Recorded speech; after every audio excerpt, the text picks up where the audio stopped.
Divorce Court is now in session. Good day, ladies and gentlemen. I'm here with Ariel Horton and Robert Guerrant. The two of you have been together for 9 years, married for one, but are calling it a day. Ms. Horton, you want to be reimbursed for a certain amount of money, and I will talk about that momentarily. But Mrs. Horton, I'm going to start with you. Why are you getting a divorce now after only a year? Well, Your Honor, I would like a divorce because Robert, he doesn't understand. We had an issue where he's jealous, he's overbearing. He went through an old phone and he is accusing me of all types of stuff. He's accusing me of things from my past. He just won't let it go. Well, how long ago did he find this old phone? About a year ago. A year ago. What was in the phone? Some racy pictures that I had taken, text messages, some old contacts, things from before we got married. How racy Everything is racy? she lied to me about, basically. How racy is racy? Bra panties. That was it. Productive poses. Yes. Mr. Guerrant, what do you say? Well, everything, she had me thinking she was a good girl. That's all not she do true. is go to church, and she don't go hang out. She don't do nothing. But when I seen everything in the phone, it was a totally different story. She was taking trips, she was taking pictures, sending them, having conversations and everything. But you were together for 9 years. Off and on. Off and on for 9 years. And as she likes to say, that was only during the off periods. Uh-huh. Yeah, so, you know. Was there any indication that anything that she did that was on that phone, she did it while she was with you? Basically, I never knew when we were together and when we weren't together. How so? How? Yeah. Because that's the type, Please tell me how you didn't never know when we were or when we weren't. Each and every time that we weren't together, I told you, we're not together. We can be friends, but we are not in a relationship. Each and every time I explained this to him. When you do relationship things, each and every time. Hang on. So is the issue is that you think she did it while you were with her? Or the fact that she did it at all? The fact that she did it at all. I can forgive anything she did before we met, but everything up until now, we were building to get to this point. Yeah, and everything she did affects and changes things. The part that he forgets to tell people about him being upset about the stuff that he found in the phone, about the guys and the pictures, is that he also was dating people during this point when we were not together. And he also withheld that same information from me until I found it in his phone. No. Let me ask you this, Mr. Guerrant. Yes, ma'am. When you weren't together, did you date other people? Yeah, but the reason I'm not with those people is because I was trying to be with her. She basically, if she wouldn't have lied to me, I wouldn't have broke off my relationships with these other people. You were dipping with other folk because you were off. She dipped with other folks, she was off. So now you're on. Why is she held accountable for that behavior? Because I didn't lie about it. I didn't lie about it. You did lie. One thing, I didn't lie about it. She likes to say she don't want to ask questions about stuff she don't want to know. So she didn't ask certain questions. The difference is we're not together, it's not none of my business. But you do. But I asked every question. Well, I asked all those questions did you questions. ask? I just asked, was she dating anybody? Was she doing all types of things? And she would just tell me, no, all I do is work, all I do is go to church. Everything other than I'm out here doing this, that, and this. So you think you've gotten misled? You thought she was a good girl, and she's not a good girl. I'll be honest with you. I don't think. I know I got misled. Your Honor. Go ahead. Okay, so if him and I aren't together, am I not allowed to do whatever it is that I want to do? Right. I'm allowed to do whatever I want to do if we're not together. But I didn't give him any indications at the time when him and I weren't dating that we were together. I made specific that we were friends. I even have text messages from him telling him, okay, no, he asked, could he come down for my birthday? I told him, he said, if you and your friend are not going to be together, can I come down for your birthday? Judge, can I? So he already knew. He already knew that I was dating somebody else was in the picture. Absolutely. He just makes it seem like he was just so in the blind about everything, or as if as though he didn't know nothing, and he just tells the story like it's not even true. See how she explained that, but she don't go into. When me and her had this talk, it was, oh no, I'm not at that point in life where I want to be in a relationship. I'm talking to somebody, but that's all I'm doing. Come to find out, back to the phone thing, her and boy was supposed to be engaged. Had he not went through my phone, he would not know anything. See, that's what I'm talking about. That's what I'm talking about. That's what I mean with being misled. Your Honor, he went through a phone. Me. He went through a phone that I hadn't used out for 2 years, and now he just keeps going on and on and on about the past, about the things that was in that phone, and all of that stuff was prior to us deciding that we were going to be in a committed relationship, and prior to us deciding that we were even going to get married. Right, right. And then once we got married, I'm under the assumption that, okay, now that we're married, you know, all that past stuff is out the window. I don't care about your past, so I need you not to care about mine. Yeah. But instead, it always ends up in us in an argument, and then he wants to bring up stuff like, okay, let me tell you, one time, our daughter was about to get christened. He decides, while we're at the store buying the outfit, that he want to ask me how many sexual partners that I have during the periods when we weren't together. And because I chose not to answer that question, he refused to come to our daughter's christening. Now that's a lie. I don't know where she made that story up from. Did you come to the christening of that story? Let him tell it. I was at work. I was at work during the baby's christening. We did have the argument, but I was at work. Why didn't you take off for the baby's christening? That's kind of like a big deal. In all truth and honesty, I just couldn't get off. I was new at the job at the time. Okay. So it's one of those situations where if you don't come, you don't work. So. Well, I want to know just exactly what kind of questions he keeps asking you, and why is it still so important? I go through his laptop. I find pictures of her. I find pictures of their text messages that he done screenshot. Oh, I love you. I made it home safely. Thank you. I had such a good night. Wow. I done found the While receipts. you were married, I found the receipts.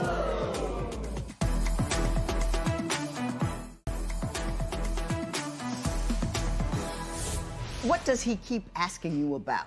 He keeps asking me about who these guys are, what I did with them, and everything like that. He keeps asking me like just different stuff about these particular people, and oh, well, you could do this for him, why couldn't you do this for me? You could do this with this person, why couldn't you do this for me? He thinks I'm sleeping with everybody. No, what I think is that you lie.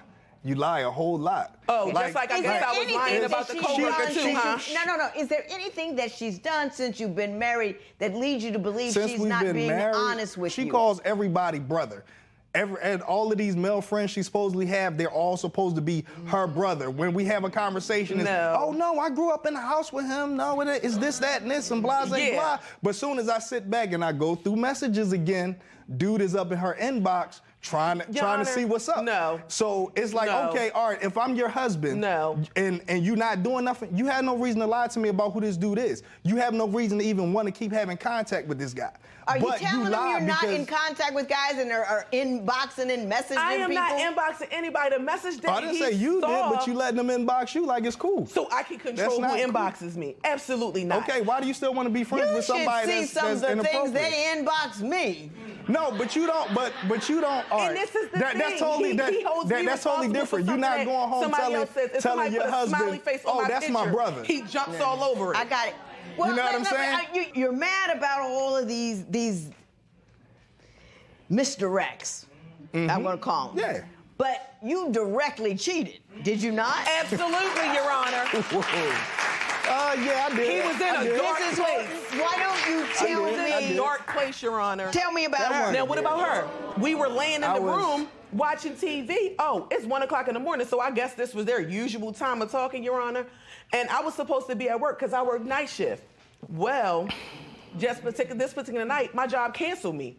Oh, the girl calls. It's 1 o'clock in the morning. He looks at the phone, turns it back over. But as he's looking at it, I noticed that this particular person has a whole contact picture. She posed up real cute. So I said, oh, okay, well, who's that? Can we just finish watching the movie? Can we just finish watching the movie? Can we just finish watching the movie? I said, fine, we can finish watching the movie because it was a good movie, Your Honor. It was a good movie. So we finished watching the movie. I said, okay, fine. After the movie, I said, so you want to tell me who that was? My stomach hurt bad. I got to go to the bathroom. Okay, you got me. I'm waiting for him to come out the bathroom. It take him about 30, 45 minutes. I guess he was thinking up his story.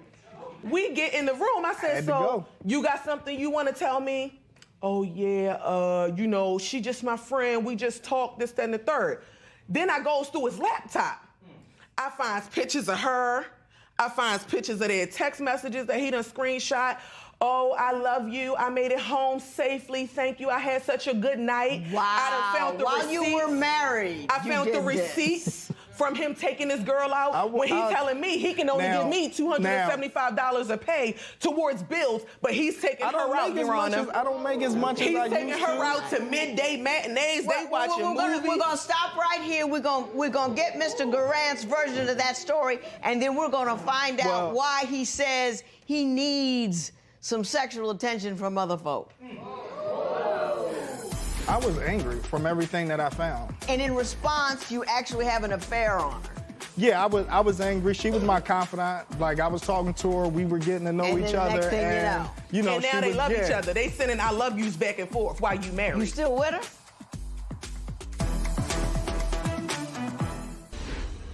So do you admit that you did, in fact, have an indiscretion with this woman while you were married to your wife? Yes, I did. Yeah. And can you tell me why? I was angry from everything that I found. Like, it wasn't right to me what she did. We got married. Like, and in response, you actually have an affair on her. Yeah, I was angry. She was my confidant. Like, I was talking to her. We were getting to know each other. Next thing you know, and now they love each other. They sending I love yous back and forth while you married. You still with her? No, even when the girl called me and her wasn't, let her know she needs to come and get him and it's substance. They love each other. This was months later. This was months later when the girl called. She not even talking about, she got her own timeline in her head. Mr. Guerrant, you tell her that Ms. Horton isn't creating enough in bed. Is that in part a reason why that's you another, it all go back to the phone. It was all good. She talked about having threesomes in her phone. They setting up threesomes through Facebook Messenger. Boy, here he She's goes. sitting back talking about sending pictures of her feet to people, this, that, and this. You seem obsessed with she's not a good girl, as if once a woman does anything sexual, now you can do it rampantly. Nah. You can do it during the marriage, and everybody's got to understand, but even if she had a little wild side while you weren't with her, somehow that's gotten to your head that she's not good enough for me now because she had some wildness with another dude. No, it's not that. He knew I was wild. We was at a party. It's the fact that when she was telling me no to all of these things, I would sit back and I would go to church with her. I was sitting back and I was doing everything I could to treat this woman how she was telling me she was acting. Now, if she was sitting back and she was being honest and truthful about everything, I would have treated her differently. But she led me to believe certain. She led me to believe certain things. So I'm sitting back. I'm up in church praying with her. I'm sitting back. She feel like she told me I had a sexual demon. Do you think she was celibate while? That's all you talk about. During those 9 years when you weren't together? No, it wasn't about that. It was the volume in which, like, if it was like one person, all right, I was messing with this person, blase, blah. It was multiple people. And so you sitting back and like, you complain to me about messing with me, but you sitting back and you carrying on multiple relationships. I see what you're saying. You believe that she was of the community, and every dude you look at, you wonder. Has she done it with him? Has she done it with him? It's that type of situation because of how much lying she does. Because that's how you feel. Yes, I do have to question because she'll lie to me. She'll sit back and she'll have somebody in my face and say, oh, no, I've never done this. I've never done that. I don't even know why you would say that. Then I'll see something and it'll be like, oh, yeah, back in the day. Oh, that was months ago. Oh, we just talked for a minute. Then the more I see, the more it comes out. Mr. Guerrant, I understand both sides completely. I get it.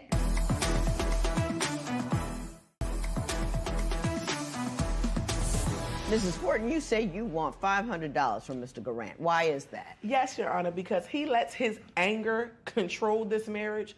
Whenever he's angry, like we got into an issue about him and this girl because he lied again for the third time containing the same issue with this girl that I found out he was having sex with. So he got upset and decided that because the car that he had that was in my name, legally registered to me, I moved it because I told him, I said, if you want to go see her when you get out, because I told him he had to leave. Don't use my car. You can't take my car to go see her. You better tell her you need a ride. Well, okay, that's not exactly how that went down, though. He decides. That's not how that went down, though. He decides, oh, he's going to go outside and bust the windows out my car.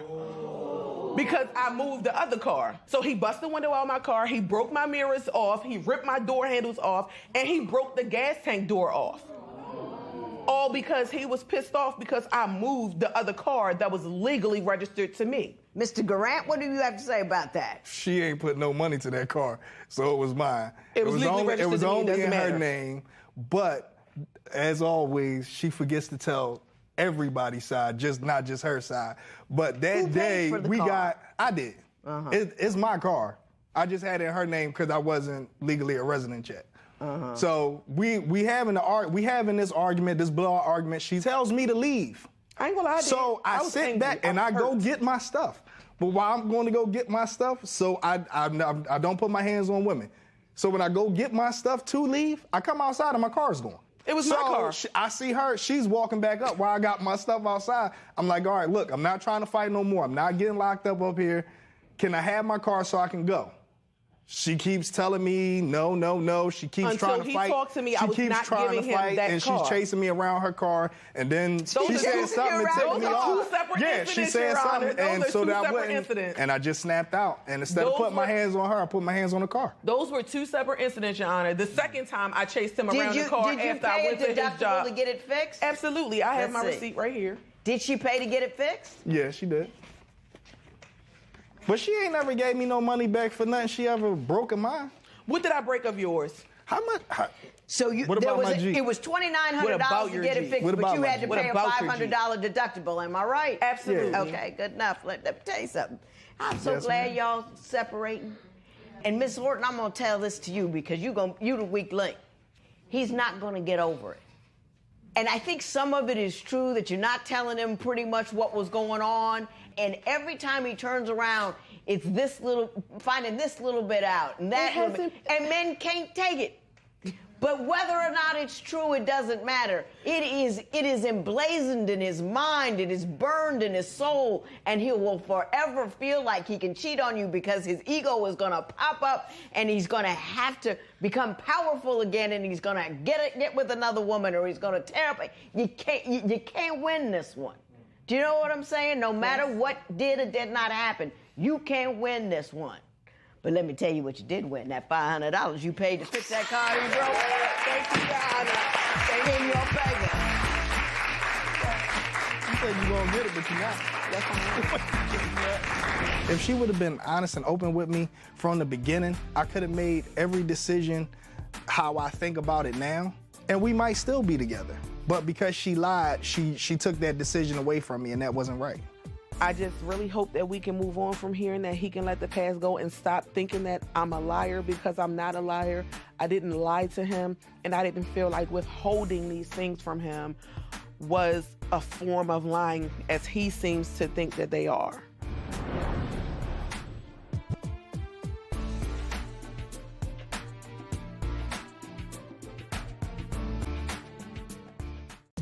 Today on Divorce Court. Brittany breaks my things because she's crazy. She needs anger management. I don't have an anger problem because everyone get mad when you make them mad. Stop breaking my things. I don't want to have to sue you again. Religion is a big thing because I don't believe in Jesus and his family is super holy. They tell Brittany she needs to rethink what she believes in. I don't know if we'll ever get back together. It depends on if he can be honest and tell the truth and stop cheating. So I do see myself with Brittany forever if she can just have a good conversation with me instead of arguing, yelling. Divorce Court is now in session.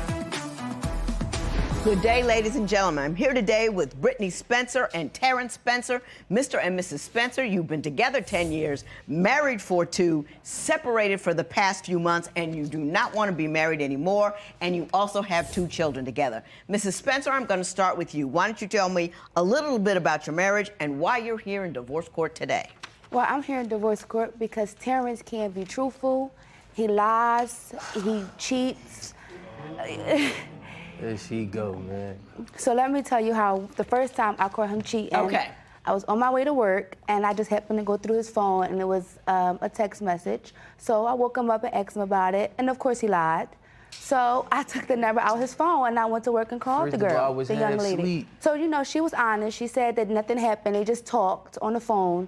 So that was just the first time. The second time I went through his phone again, he was sleeping, and he had it saved as a guy's name.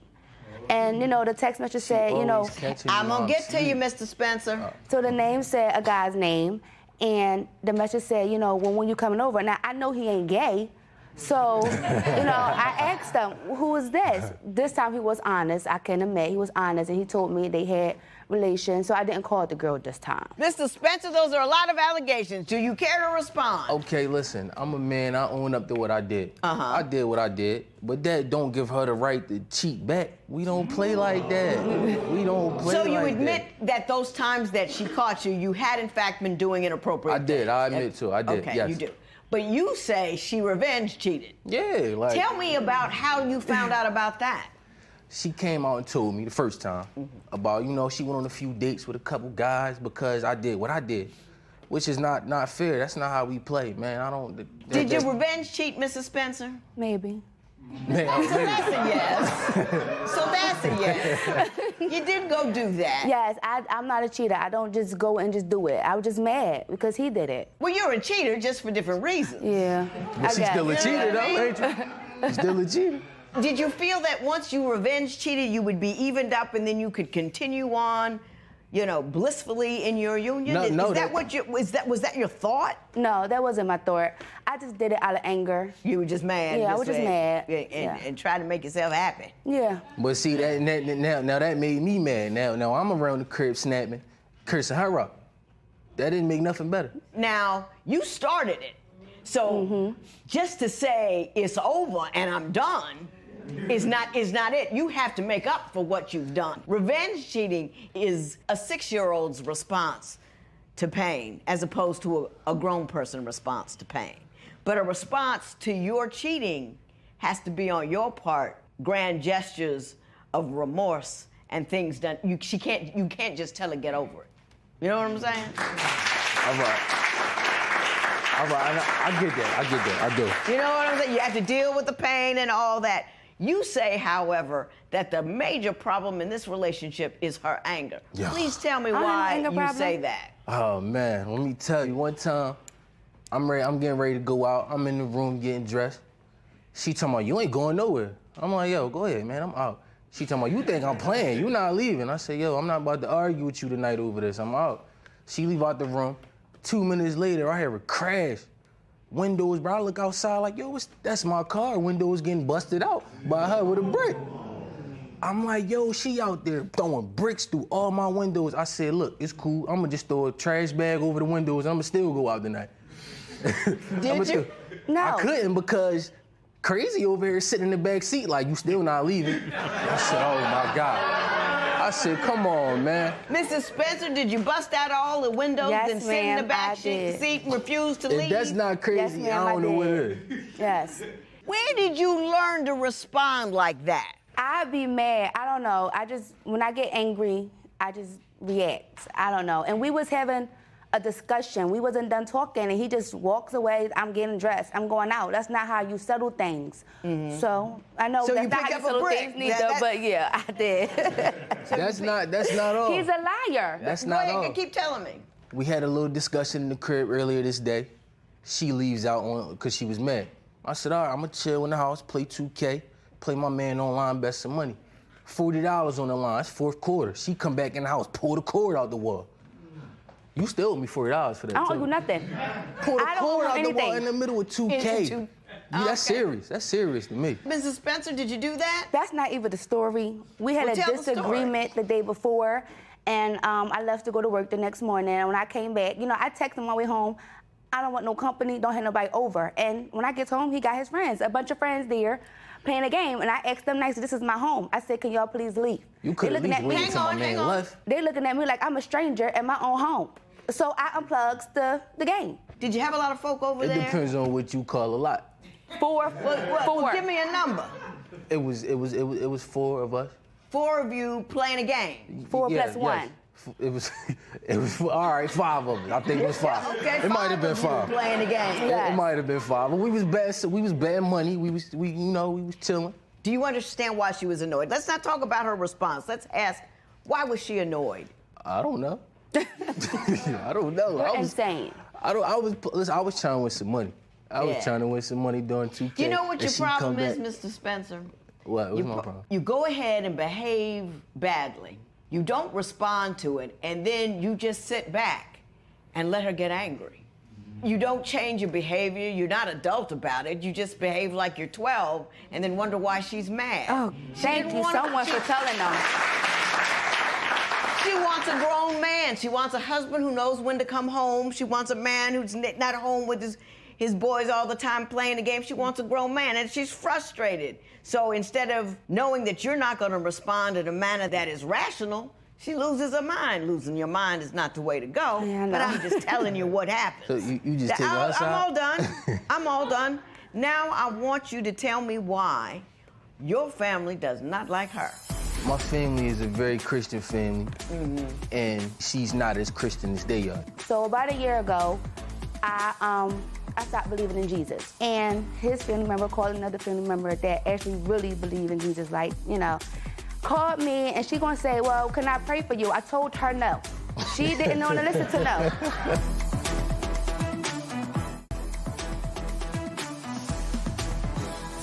Mr. Spencer, am I accurate in saying that your family does not like her? Yes. Can you tell me some stories that would demonstrate your family's feeling towards Mrs. Spencer? My family is a very Christian family, and she's not as Christian as they are. She's, you know, it's... So she's like Christian light. It started way before that. Well, tell me what they've done or said that has caused trouble. Brittany tell how she feels about religion. You know, she's not like they are as far as Jesus Christ, Christianity, and everything. So my family will still try to preach that to my children, to our children, which she finds disrespectful, which I understand. Right. But I still think my kids should be able to see my family, should still be able to come visit from time to time. Not if they don't respect my wishes. Right. Okay. Have you talked to your family about how you want to raise your children? Yes, I have. And do they respect that? They say they No. do, but then they act differently. Right. They say, okay, Terrence, we understand, but then still trying to read Bible scriptures to my son all day. Mrs. Spencer, They don't what has his family done with respect to you that has made you so angry? So about a year ago, I stopped believing in Jesus for my beliefs, you know, and his family member called another family member that actually really believed in Jesus, like, you know, called me, and she gonna say, well, can I pray for you? I told her no. She didn't want to listen to no. She started speaking in tongues and telling me I'm the devil. I'm no devil worshiper, okay? I just don't believe in Jesus for my own beliefs. But that don't mean I'm a devil worshiper. Do it, Mr. Terrence? No, that don't mean that at all. I don't care about what they think about me. I care less. But, you know, if my children over there, like I let my child spend the night a couple weeks ago, and he come home telling me, you know, oh, I said grace. I said prayer at bedtime. That's a problem. When we talked about this, and you say you respect my wishes, but you don't. So now that's why I don't want my kids around his family. Well, now, let me say this. So you're mad because they made your child say grace? Yes. Did they actually make him say grace, or just everybody was saying grace That's and he my had to thing. be quiet during He just happened to be there when you in Rome, you do as, right? Right. And he's a kid. He doing what your family tells him to do. I don't think they made him do it. Yes. He followed the role everybody else was playing. That's I think it's kind of when you go over somebody and everybody's in the habit of saying grace, you say grace, you don't party while it's, you know, you just chill. Yes, that'd be fine respect if they the moment. just chilling. If he, my son, just sitting there, but no, they got him actually saying and repeating what they say. That's a problem. Oh, I see. And then you know, wait. with Christmas, we wasn't even there for that. They gets mad at Christmas time, or because I don't want my child celebrating Christmas. You could buy him gifts, that's fine, but I'm not gonna say Santa Claus bought it. I'm not taking no jolly man, let no jolly man take responsibility for what I paid for. That's a problem.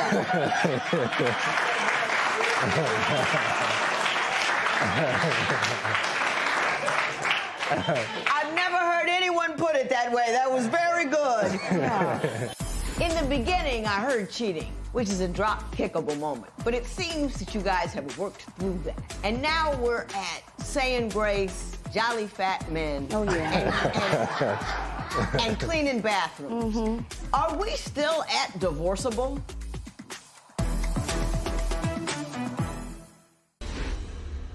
I understand that you believe Mr. Spencer is not quite tidy enough. Tell me about his cleanliness habits and why they're such a problem. Wait. Okay, no, she asked me. Just hush. So, I was raised with a family that, everything had to be clean, disinfected, bathroom clean 3 times a week, and he not so cleansed. That's I'm not saying you're dirty, but not so cleansed. He works long hours. He's a truck driver. So when he comes home, I tell him, okay, the bathroom needs to be clean. That's all he has to clean is the bathroom. I let him sleep and thinking that when he wakes up, the bathroom... Stop. Thinking when he gets up, the bathroom will be cleaned. But no, he wants to go on for days and days until I just be like, okay, whatever, I cleans it. And then he want to come in, like lazy men do, oh, I was getting ready to do it. Well, when? I asked you 4 days ago to clean the bathroom. Mr. Spencer, what's your point of view on that? I work overnight. Like, I go to work around 5 at night, come home around 5, sometimes 6, 7 in the morning. She off, she tell me, you gonna clean the bathroom? I just walked in the door. I don't wanna hear nothing about that. I give you time. Can I get some breakfast first, some turkey bacon or something? Like, you know what I mean? Before she start going on about cleaning something. So I'm like, yo, let me just chill first. I got you when I get up. So I gets up or whatever. I'm ready to clean something. I go in the kitchen, see his dishes dirty. Throw them in the dishwasher. What are you that's not washing dishes. What you I got mean good that's pots, not washing okay? I dishes? spend money on my pots. They don't go on dishwasher. Why You gotta not? wash them out by hand. I'm not. You got 2 hands. If you want Well, to then don't touch my dishes. If I'm washing the dishes, I'm gonna use the I told you to clean the dishwasher. bathroom. What you doing in the kitchen? Hey, let me ask you two something. I passed the kitchen on the way to the bathroom. Hey. I hear, in the beginning, I heard cheating, which is a drop-kickable moment. But it seems that you guys have worked through that. And now we're at saying grace, jolly fat men, Oh, yeah. and cleaning bathrooms. Are we still at divorceable? Or have we passed the major issues and are stuck on angry and are just transferring it to smaller things? My main thing with her is my Windows and my Xbox and my 2K. Don't break I don't be around the crib pouring out her coconut oil or cutting up her lipstick. Why are you throwing my Xbox out the window? So your problem is the anger. That's not the- Hey, Mr. Spencer, Mrs. Spencer, if you could get her anger under the control, you're cool with staying in the relationship. Is that what you're telling me? That's what I'm telling you. Mrs. Spencer, is there something that he's done that is now unforgivable, or is there something that can be saved? If he stopped lying and stopped making me angry. When's the last time he lied to you about some woman? Oh, that was years ago, so. Years But he just lied about ago. little things, about leaving the house. Let me tell you, he told me, he came in the house at 6 o'clock in the morning one time. And I asked him, well, what you doing here? So, this single man hours. What you doing out this time of night? He gonna tell me, oh, we was playing 2K, I fell asleep. No, I don't believe that. I understand what's happening here. Listen, you have asked me, Mr. Spencer, to award you $876.99, one for a broken gaming system and some for tinted windows on your Grand Marquis. I'm sorry. Can I hand the and we're bill gonna of just stay right Okay. way over there. Oh, my God. And then we'll talk about it.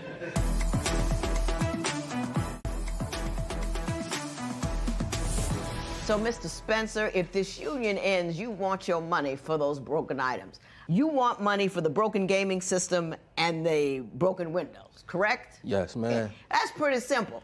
You did it. I paid for it.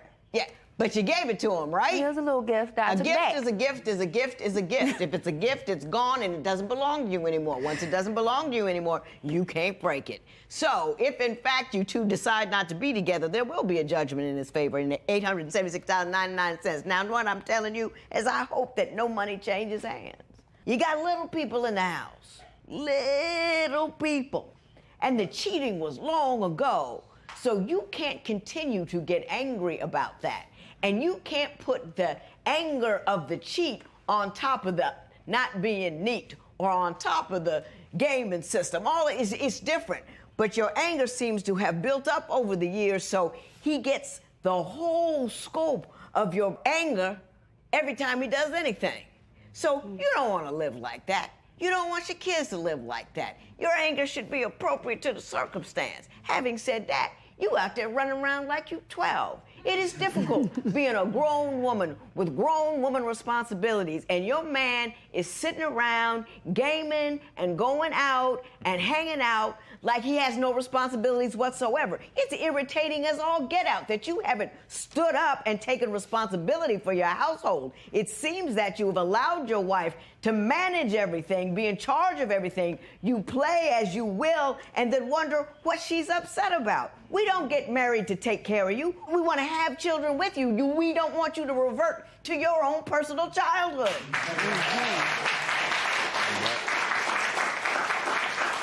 You want her to stop being angry? You behave like a grown man. You know, don't come home, you got all your boys in the house playing that game. She's tired. Good night, nurse. Get her 4-year-old and 1-year-old a chance. You know what I mean? Man up. Either one of them a girl? My daughter, she won. Be the man you would want her to marry one day. Right. You want to load up some dude on her back and make her carry it for the rest of her life? Keep it up. She ain't getting married. Keep it up. So you right. I'm telling you, keep it up. And that's exactly what she'll do. So, I'm going to award him $876.99, which he is not going to take from you. But what he is going to do is he's going to behave like the grown man that he is. Ain't that right? That's right. And you're going to step off all that anger. Because it's hard to be in a house with a woman who's perpetually upset. You know what I'm saying? Paying that stupid tax.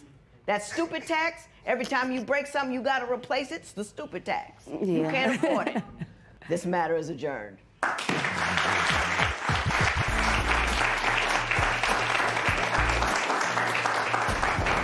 I came here for a divorce, but if Terrence can stop lying and come home at a reasonable hour, we can work it out. The judge suggested I act like a man, take charge of my household, and that's exactly what I plan to do.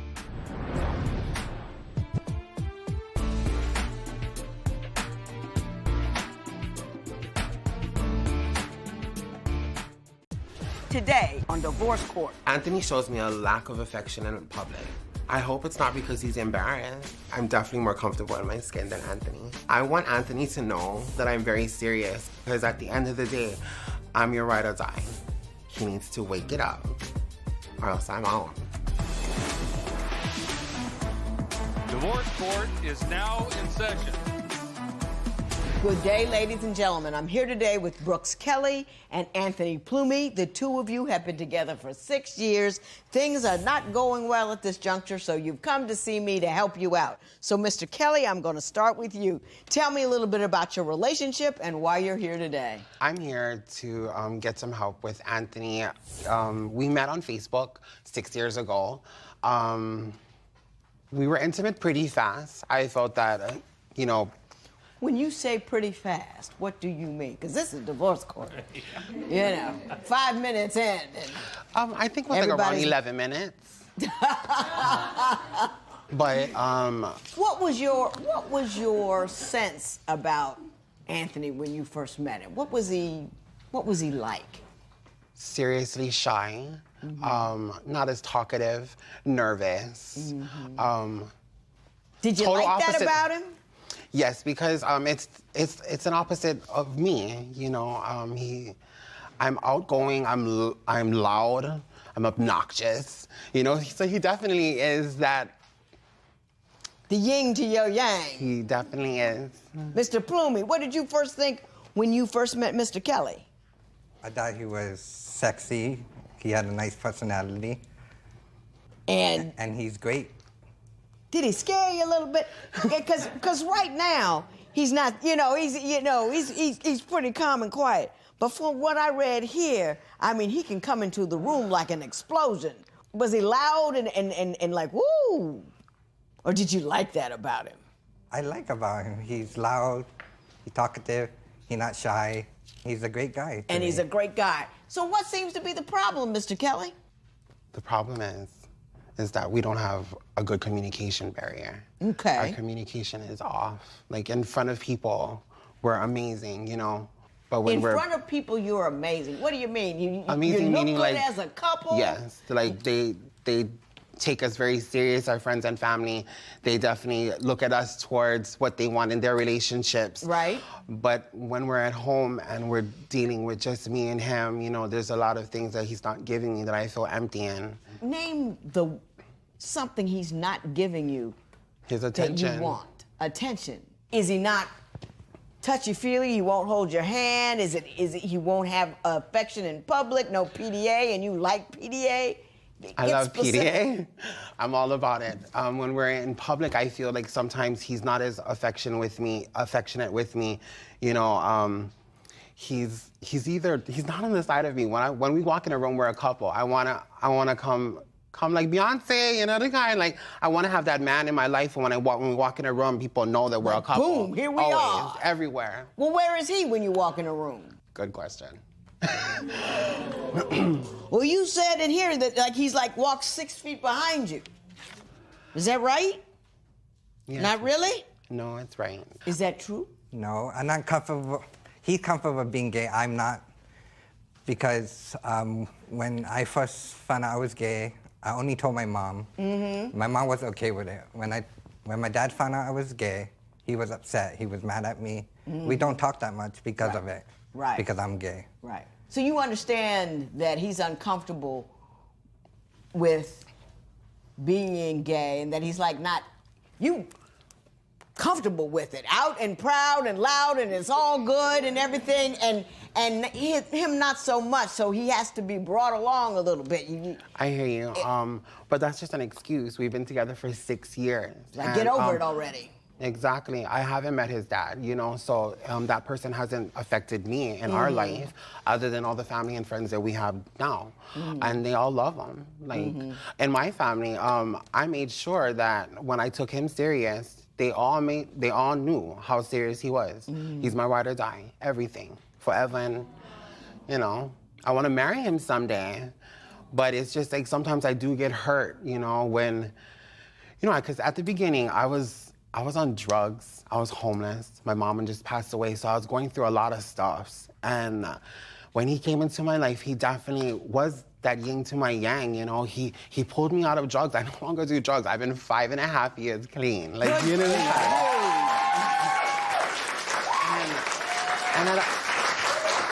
And that all has to do with him, you know.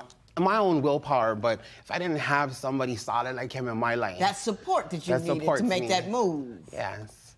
And, you know, we have a good life now. I just feel sometimes that he's not being serious with us. Why do you think he's not being serious? I'm all in. I'm ready. You know, Tell me about the last huge argument you had. We were out with our family and cousins and all dressed up beautifully and ready to do this. One of my cousins, who I'm not gonna say her name, but he treated her as if he was his girlfriend, as if he was straight, as if he was ready to have kids, and all. Holding her purse, pushing out chairs. He don't push out chairs for me. So, I mean, yes, I shouldn't be like that. I know I have him at the end of the day, but to see that being done for somebody else, it bothers, it hurts my heart. It breaks my heart. Were you all boyfriendy with a relative of his and kind of over the top with it? He just exaggerated. You were just being a gentleman. Yeah, just being a gentleman. You weren't really worried, were you, Mr. Kelly? I wasn't worried that he was gonna leave me. I'm very confident that he loves me. It's just I was bothered and hurt that the fact that he was treating somebody else exactly what I want to be treated.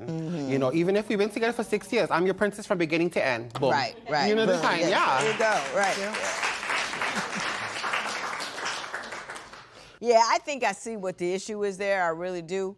And I'm going to talk about that momentarily, but before we do, I want to talk about the nomophobia in your relationship. Fully focused and immersed in his phone, something we said we wasn't gonna do, and he didn't even hear me, he wasn't even listening. That hurt me feeling so much. So did Mr. Kelly go through a lot of work and trouble making a special day, and you had your nose in the phone? Yes, I love my phone, that's why.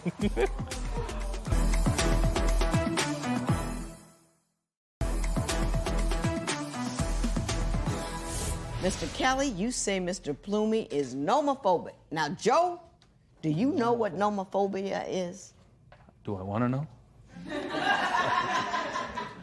It's not as bad as some things you might be thinking of. Okay. Nomophobia is, and this is a real syndrome, the fear of not being near your mobile phone. I had to look it up myself. Same here. 65% of people sleep with or near their phone, and some of y'all might be doing it. And 34% of people have, check this out, answered their phone during sex. Mr. Kelly, you say Mr. Plumey is a nomophobic. Tell me why you believe that. Every day, every other day, every single moment, he's on his phone. When he doesn't have his phone, you should see him bust out in cold sweats and get nervous and be like, where's my charger? Every day is an issue with his phone. He has to have his phone. Mr. Plumey, are you all wrapped up in the hardware? No, I might be addicted to my phone. I'm just on social media, but I'm not like him saving naked pictures, going on sites, chat rooms, talking to straight guys, married guys. And I got that, and I'm gonna talk to him about that in a minute. But are you are you addicted to your phone? Does it bother you when you don't have it? I think I have the definition of nomophobia up here. The symptom, panic attacks, dizziness, shortness of breath, nausea, sweating, elevated heart rate, trembling and chest pain if you're not near your phone. Anything like that happening to you? All of the above, Judge. Nah, I know of. Signs of nomophobia: compulsively checking the phone, hearing phantom sounds, sleeping with the phone, checking your phone the moment you wake up. Can't go anywhere without your phone. Does any of that sound familiar to you? Yes, I may be doing that. Yeah. When you see it written down, it's like, so like if I were to take your phone from you for a whole day, what do you think would happen? Probably be distraught. I don't know what I would do. You don't know what you would do. You know what would you do? Your concerns, however, is how he uses his phone. Are you talking to other guys? No, Are you going on porn sites? Are you looking at other dudes? Are you doing things that would make Mr. Plumey insecure? I'm just really looking. I'm not talking to any guys. I'm just browsing pictures. Just browsing. You know, just browsing. But I am not talking to any other guy. Give me an example of a time where Mr. Plumey's attachment to his phone was just ludicrous or caused a problem in your relationship. Okay, one day we were going around the island, and it was just me and him. We had the cooler filled, we had goodies, we had lunch, we was ready to do this. I was enjoying the moment with him. We already said before we leave, no phones. Like, we, put him in my We're not bag. gonna do that, right. Yes. So while I'm driving and I'm talking, I'm looking at charcoal, we're passing Waimea, talking, thinking that he's in the moment with me. I turn around, what are you doing? Fully focused and immersed in his phone, something we said we wasn't gonna do, and he didn't even hear me, like he wasn't even listening. That hurt my feelings so much. So did Mr. mad. Kelly go through a lot of work and trouble making a special day, and you had your nose in the phone? Yes, I love my phone, that's why. You see how he talks about his phone? But Yeah. yet, can you say that you love me just sporadically I do love like that? him, but Well, you broke out in a way bigger grin when you talked about the phone than you did when you talked about Mr. Kelly. There's I must something say wrong that. there. he think I love my phone more than him, but I don't do that. Yeah, well, Well, if I you saw that grin when you talked about your phone. Now I want to talk about another issue altogether. You say you feel invisible when the two of you are out together, and I want to figure out what that means. I understand that he exchanged numbers with an ex in front of you. Tell me how that went. We met one of his exes. The exes, he took a picture of the ex, and after that, he gave the number to him and said why he had that number. He said for future reference. You say you feel invisible when you guys go out together, especially when you're going partying. You told a story about him putting dollars in guys' G-strings and whatnot. Why don't you tell me what happened that evening? We was at the club with friends. Right? And I was up. He was downstairs, and I saw him giving money to a G-string, to a go-go boy. To a Coco boy? Go-go boy, like a stripper. Oh, a go-go boy. Yeah. Oh, I thought Coco, something else I didn't know. Go-go boy. Mr. Kelly, what do you have to say about that? That bothered Mr. Plumey. One, yes, a go-go boy. He has to pay rent, and that's his job. So I was supporting his, supporting his bills. But what is more worse, that night was a fabulous night. Where he was all night with me, never on my side. He tells me invisible because, yes, my personality, all my friends, and my family, this and that, but I make sure that he my king, and they know that. So if he wants to, enjoy all this, the kind, when you're in my presence, it's your presence, too. Mm-hmm. The kind, I always think of him. And that night was so amazing, where he was in the corner. Every time I told you, come, baby, come dance with me, let's get, lit, let's get twerking. No, none of that. None of that for me, though. Yeah. None of that. He's still over there just by himself while I'm over here dancing. So I told myself, because the go-go boy was looking at me, he was serving me. He was like, I'm gonna give him some money. I'm gonna pay his bills. The kind, if he show me affection, I never go over there and started making out when we already had sex or anything. I just went on there, danced with him. He was making that money. Right. Is that what happened, Mr. Plumey? No, it didn't. No. What happened? This guy. We went outside, and I started yelling at him. He did. In really? front, and we're at Scarlet. It is one of the top busiest gay clubs in Hawaii. And he was fronting on you in front of the best in front of my gay family, club in front of my cousins. There. Yes. I was hurt and upset because he realized that I would have never done that if he was with me, dancing with me, and I wouldn't have been looking at him instead of you in the dark corner over there. Why are you all the way over there? Mm-hmm. Come in the light. Come in the light with you. I got you. I understand that he exchanged numbers with an ex in front of you. Tell me how that went. One day we were at the mall. We met one of his exes.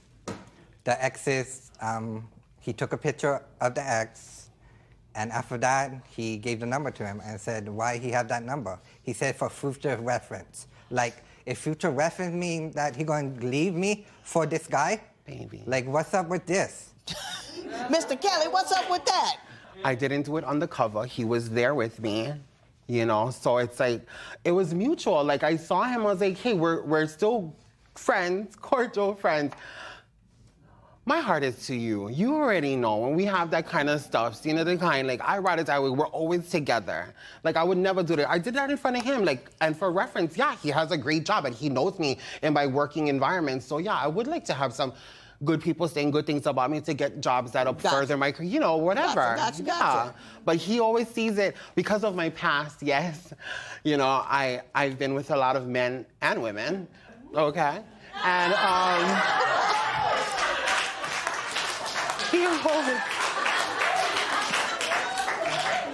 he always gives me strife for that. He always brings it up. It's he always thinks about it because he always thinks I'm gonna do that. Yet every day I prove him through my family and friends and everything that he's the one. I gotcha. I think I know what's going on here, and I'll give you my best advice.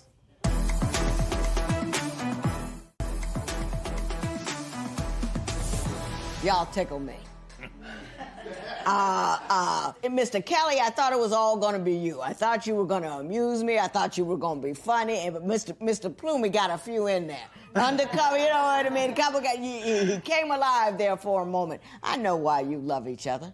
You provide him with that need he has to break out of himself, to break out of his shell. It's easy to put you forward. Why he comes in behind you is because he can't get in the room at all, and he needs you to go first. It's not that he's denying you. It's like you're clearing the way so he can get in there for you. That's part of the reason that he loves you. He loves you because you're so comfortable with who you are and what you are, and the fact that you've decided to love him, he finds that very freeing and enabling. So don't feel like he's ashamed of you. His volume is a little lower than yours. That's all.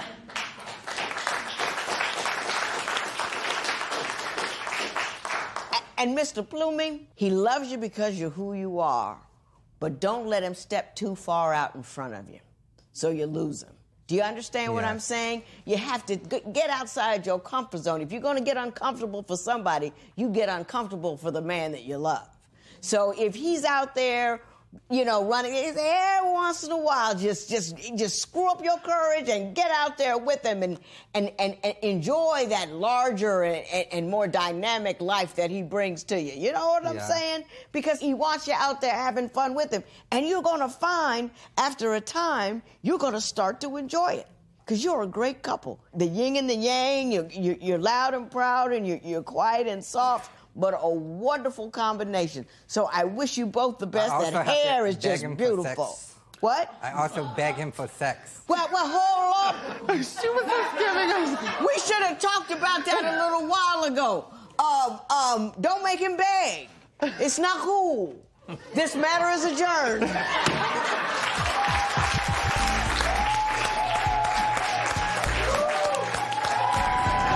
A lot today by the judge.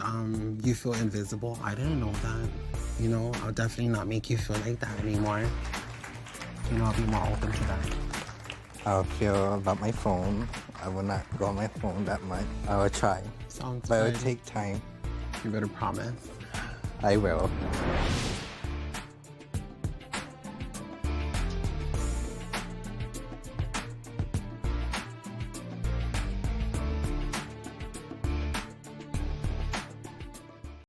Today on Divorce Court. My husband walked out on me about 2 months ago and I want some answers. I'm just tired. I want the judge to tell Frank that we need therapy and some anger management classes. Her health problems have been getting too bad. We've been having a bunch of financial problems, and I just need to get away from her. Sometimes I do feel like Frank has given up on the relationship, and then sometimes I feel like he hasn't. When my husband walked out, I was very angry, betrayed. I would really like to work things out in the long run. It's gone downhill to the point where I don't think I can. Divorce Court is now in session. Good day, ladies and gentlemen. I'm here today with Nancy Pickle and Frank Pickle. Mr. and Mrs. Pickle, you have been together for 10 years, married for 6, and you have 1 child together. You do not want to be together anymore. Mrs. Pickle, you are seeking transitional support as well as the dog, because you both have a canine and you both want him. Before we talk about that, Mrs. Pickle, I'm going to start with you. Why don't you tell me a little bit about your marriage and why we're here in divorce court today? About 3 months ago, my husband, Frank, left me without warning, took off one day and didn't come back. And that's one of the main problems.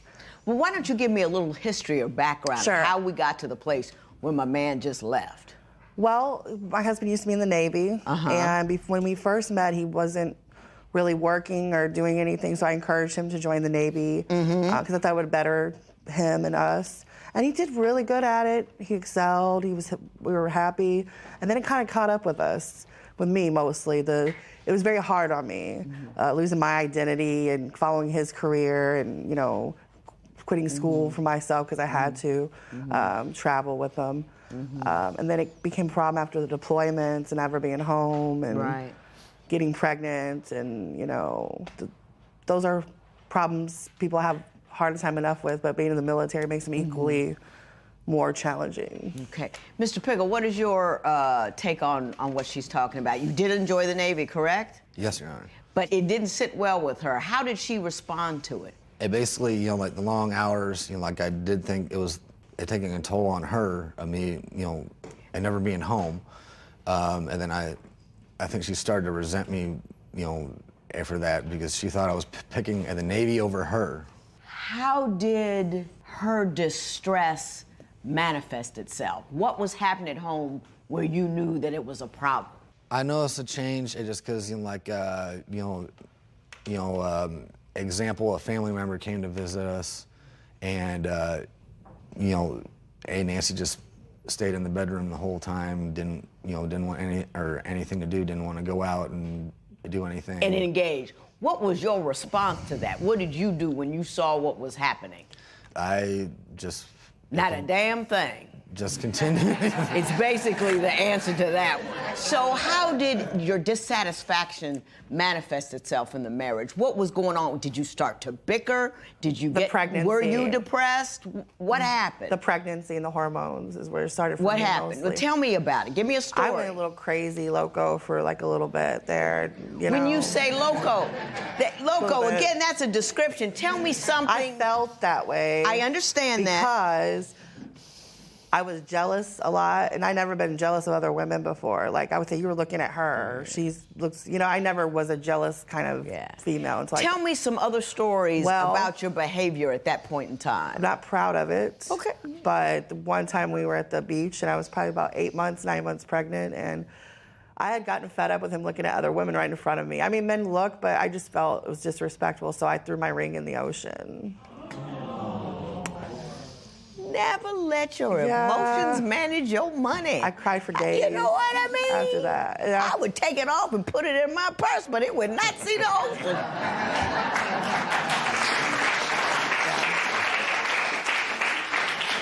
Mr. Pickle, when you noticed that she was distraught, distressed, emotional, whatever going on, how did you respond, or did you? I would try to say, hey, it's gonna be okay. You know, like everything's gonna work out. You know, like I. Can I help you out, Mr. Pickle? And I'm gonna help you out. And I think I'm gonna help all the men in the world. I have found that men don't do well with a woman's distress. They don't do well with a woman's illness. They don't do well with hospitals. They don't do well with things that they don't know how to fix, manage, and control. So either they get mad about it or they ignore it. I ain't mad, that's just what happens. Got a house full of men. Figured this out. A husband, 6 sons, male dog. I know what's up. Here's the thing. The way to help a woman in a situation where you feel lost is to say, talk to me, baby. How do you feel? Then you kick back and you absorb what she said. Then you ask questions about it. Well, why did that make you feel that way? You don't have to fix it. You don't have to micromanage it, but you have to let her share how she feels with you, because the hearing of it, in and of itself, helps resolve our distress, okay? That's just a lesson for you. Now, I want to go forward to the crazed activity that occurred at the hospital right after the baby was born. That was crazy. Nancy, she flipped out, you know, started yelling at the nurses and doctors and everybody, and she locked herself in the bathroom. Said, I can't deal with this anymore. And the nurse came in. And some You mean the nurses military came in. men with big guns that were intimidating? Who called the Him. police?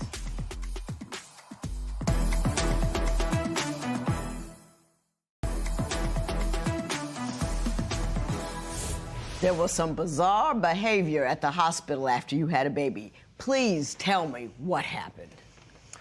I don't know. I just like the hormones, and then he would come in and I'd give me dirty looks, and I'd just be like, you giving me dirty looks, and I just had your child. Why are you giving me, you know, I just was so upset how I was being treated after, you know, just giving birth. And he said I was imagining it. I don't know those looks because I still see him every once in a while. So I know that he was doing that. I just want to know why. I don't know why he was doing them. Was he saying anything to No, you? it was just the like, you know, like a look. That's mostly what happened. No, it didn't. No, Your Honor. It's not at all what happened. I don't know what he said. You tell me what happened at the hospital. The labor went fine. You know, it was quick. Right. You know, we were so happy. A second day, the doctors said that they needed to keep the baby overnight. And one more night, I had to run some more tests on her just to make sure we could bring her home. Nancy, she flipped out, you know, started yelling at the nurses and doctors and everybody, and she locked herself in the bathroom and said, I can't deal with this anymore. And then, you know, like I was like, okay, just calm down. They just want to keep her overnight. Hey, just one more night, we'll be home the next day. Then the authorities got involved, did they not? Because you. The next day, you know, like we got into a verbal argument. Then you went and told the police. And then the stuff nurse that came wasn't in. true. Then who came in? And the nurse came in. And some You mean the nurses military came in, men with big guns that were intimidating? Who called the Him. police? And the nurses. They called the MPs in. So what happened with the baby after that? Well, his close family member, unbeknownst to me, he was talking to them, came down and intervened with taking the child away behind my back. Did you give your family member permission to take the baby? I thought, yes, Your Honor, just because a CPS was getting involved and they were about to put, I was afraid that they were going to put him in foster care, so you thought this was a better resolution. So no one would see her. Right. And I did that. Did you consult with your wife before you did that? Nope. Wow. No, just because it was too, things were happening at such a fast rate that, like I. Because you let your close family member control your okay. I also understand that as a function of what occurred that day, you eventually lost custody of your baby, and I want to figure out how that happened. It's not only was it a legally crazy circumstance, but on a personal level, for instance, that family member had a birthday party and didn't invite you. Nope. That And I had to explain to my daughter why I wasn't coming. I was very upset at this family member. And what'd you do about it?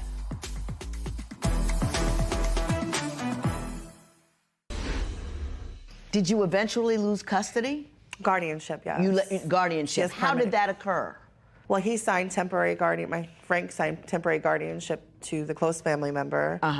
And I didn't sign anything. And then there were some court dates and hearings that I had no idea about. I was pretty emotionally not there. I needed somebody really to help me with my goings and comings because I was distraught, and that's mostly why. And then the judge just ordered it permanent guardianship up behind I had no idea. So were you just so disengaged, not purposely, but because you were emotionally unprepared? Depression, maybe, or something like that. I was just. You didn't know what was happening around you? No. Mr. Pickle, what happened? How did guardianship get transferred to someone else? I traveled with our daughter, with the family member, under the understanding that it was going to be temporary, a guardianship, so that when things calmed down and back at home, that we would get her back. Right. So then I ended up having to come back to go to work still in the Navy, and then that's when I found out that the judge had granted the family member a permanent guardianship, which totally threw me off. How do you find something out like that out? There are proceedings, there are documents, you read them, you go to court, hey, I don't know what's happening. I don't know what's happening. Because courts are not really fond of taking kids from their biological parents. We lived in Virginia. There had to be opportunities. Weren't you paying attention? You know what I would have done? I'd have sold all my clothes. I'd have sold my car. I would have sold everything. Got me an attorney. That's what I did. And bopped my little behind down there. That's what I did. And went in there like Johnny Cochran. Yeah. I agree. My understanding is not only was it a legally crazy circumstance, but on a personal level, for instance, that family member had a birthday party and didn't invite you. Nope. That upset and I had me to explain to my daughter why I wasn't coming. I was very upset at this family member. And what'd you do about it? It's not in the best. What did you do interest. about it? Nothing. Not a darn thing. It's because I couldn't. This whole situation is just totally. You couldn't even make a Lifetime movie out of it. You know why? Because you actually have to have people who participate. You didn't participate. You know what I mean? I don't think she was able to participate. I think she should have participated more, but I think she was having an emotional issue situation, some postpartum depression. Something was way wrong over there. And you didn't step up and say, this is my kid, I'm handling the situation. You just let it happen to you. I don't even understand. This family member has a major impact on his life. Always has, his decision making. So, yeah. Do you have the baby back now? No, I'm in the process of still fighting for it. Like I said, it's really expensive. I've had to do, like you said, sell. Right, yeah, I've sell done all everything. that. Yeah. Right now, I'm working on it, going back. Are you helping getting that baby back? He lives with her. I'm doing whatever I can. You know, You don't care if she gets custody or not, do you? I do, ma'am. I do. You're ma'am. with the baby, so you're fine. I do, ma'am. I'm not. You don't know how bad I want her. I think he wants to now. I think he thinks I'm not a bad mom or anything. But I don't. She gets visitation. You don't stand up to this person that has her enough. Despite what I'm seeing here today, my understanding is that Mr. Pickle has an anger problem, there are alcohol problems, and money problems. Let's talk about those things.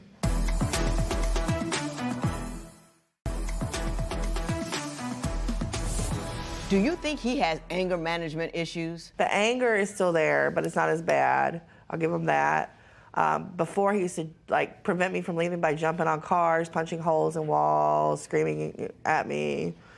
He hasn't done that in a very long time. But now it's more, he goes from highs to lows. Like he's in a good mood for 1 second and relaxing, and then something goes wrong. He's like a Hulk. Yeah. Psychologist. Yes, Psychologist. To figure out why you and your family has such control over you, why you didn't fight harder for your wife and your baby, why you jumping up and down on cars, and why you come in here with a complete lack of affect. Psychologist. And I have a... Now, you're fighting over, you want $3,000 in transitional support, yes. And there's a dog at issue. Yes, Why don't you ma'am. tell me about both of those things? Well, we both got the dog at the same time together. He's more attached to me a little bit, and I've raised... What kind of dog is he? He's a Chihuahua Beagle. Oh, okay. And I've been around him more because he's been deployed in the Navy, you know, doing all that, and he's more attached to me, and I'm more attached to him. And Ms. Pickle, what about the $3,000 in transitional support? Tell me. when he left me in that spot, I had no place to live. I'm still going through Airbnbs and all that, and he's got a stable Had he been the environment. primary breadwinner throughout your relationship? Yes, mostly. But when he got in the Navy, I worked 3 jobs, and before he joined the Navy, I worked 2 jobs. Okay. Until he Mr. Pickle, when you walked off, did you do so without any regard to her financial situation? At the point we both didn't have anything. Yep. And she had just wrecked our only means of transportation, a transportation for me to go to work and back. Are you working now? Yes, Your Honor. Are you working now? No, ma'am. Do you feel any obligation whatsoever to help this woman out? The Yes. baby's gone, you're Yes. gone. Do you really want this dog? And the dog, I'm giving him a temporary home until we both get back on our feet. You're already more on your... Mr. Pickle, you need to get a spine so you can stand one up with to me. your That's family about and be it. the man that you told her you would be when you promised to marry her.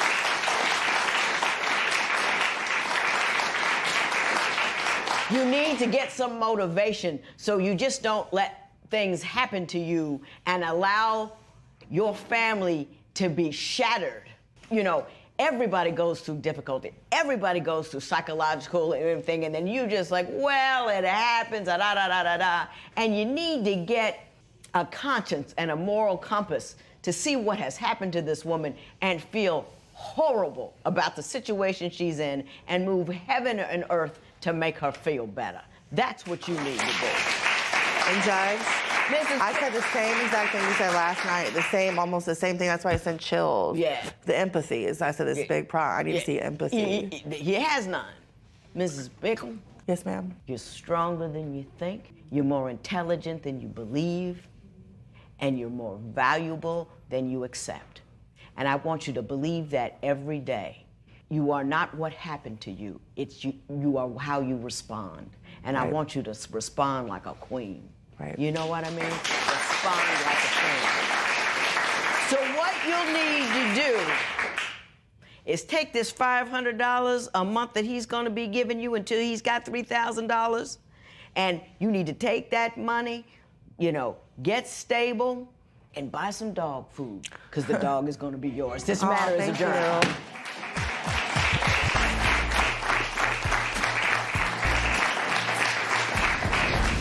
I feel like I deserve to have my daughter back. I'm a good mother. I think my circumstances with the marriage is what hindered it by myself. I'm not sure if we're gonna work out or not, but for our daughter's sake, I'd like to try, but I think on my own, I would do just as good as well. He's a good person. We just have to see what the future holds. But my daughter's number one, always, with any decision I make.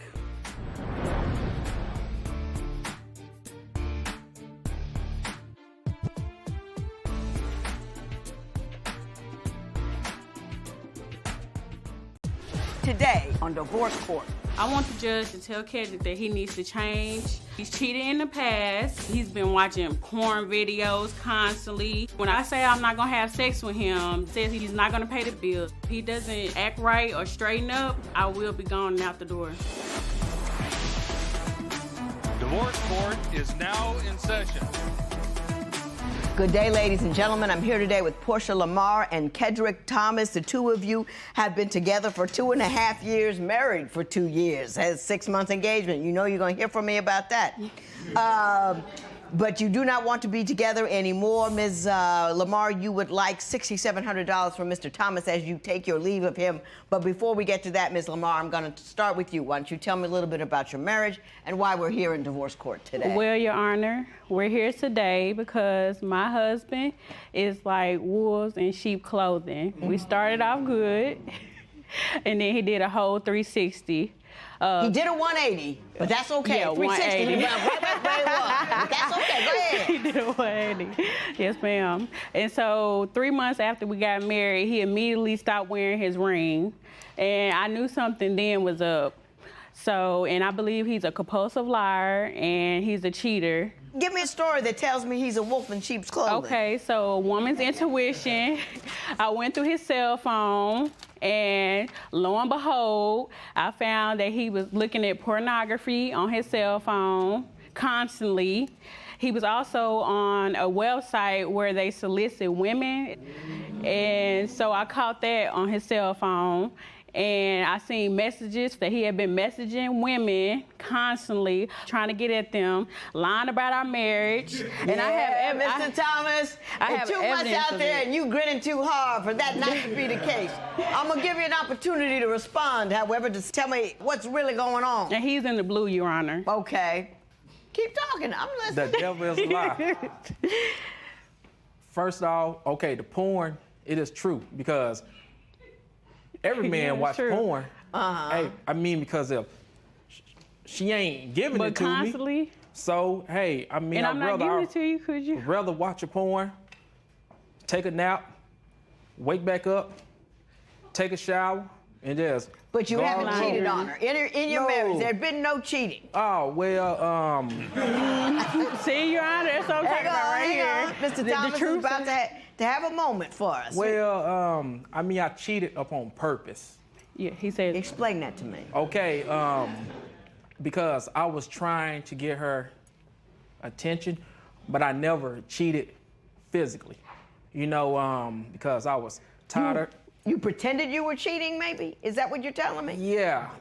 Well, no, sort of, kind of, you know. Clear it up for me. So what I done was I went to the mall up on purpose. So I started talking to a chick up on purpose. It wasn't on purpose. She was just a thought. I feel stupid. Is she was just a thought. Purpose a place? Is purpose a place? No, or are you talking on purpose? Me, because this woman here. That's just an excuse. That's his excuse. Do you know what I'm talking about? He did it on purpose. He did it on purpose. She's the devil in disguise, Judge. No. in disguise. See, look, please don't let her smile, her cuteness and hotness and everything fool you. But look, this woman. But see, he has accusations, assumptions. No. He's never caught me cheating. He don't have any proof. I have proof, Your Honor. As you can see, the messages. Well, I mean, that was some inappropriate text. I mean, it wasn't anything graphic, loud, or lurid, but it was an indication of a lack of faithfulness. No, it was a lack of wifiness. You know. Explain lack of wifiness to me. Okay, D. Girl, Lack please of explain wifiness this. is when I'm working two jobs. We both work, Your Honor. Well, look, I'm bringing in the money. And I'm bringing in the money too. And look, and basically I'm paying all of the bills. No, that's just now, Your Honor. We had an agreement. Hang on. Let him finish out. See, look, But make your story a little shorter, Mr. Thomas. You're working me. Okay, see, look. This is the problem. When I come home, I don't have no food ready. Man. He knew that when he met me, I didn't cook. No, hold on. So now it's a problem. No. I mean, excuse my language. When we met, he knew I didn't cook. No, Judge. And I clean. What? Ask him who clean. What? I actually told this woman for how many years? 3, 4 years? But when I have cooked for you, you don't eat it. I've cooked several times, Your Honor. You cooked 7 times in 2 years. Stand up, Mr. Thomas. Stand up, Mr. And he don't Stop, eat it. Mr. Thomas. He and don't eat it. Are you a terrible cook? Yes, I am. But at least I that woman to cook. At least I attempt. It's a thought that counts. Train that woman to cook. It's a thought that counts. She said this right here. Man, I'm not cooking. See, because my mama didn't teach me how to cook. Okay, cool. Yeah. So therefore, But I clean. let me show you how to cook. So just when I try to show her how to cook. I got it. You say that he refuses to pay the bills if you don't have sex with him. Yes. So I want you to tell me when he's done that and what has occurred as a function thereof. He gets mad and he gets on this rant talking about he's not going to pay the bills. Then he gets verbally abusive. Are you not nice to her during the day? Are you fighting and fussing and carrying on and just expect to have sex even though things are staticky in the household?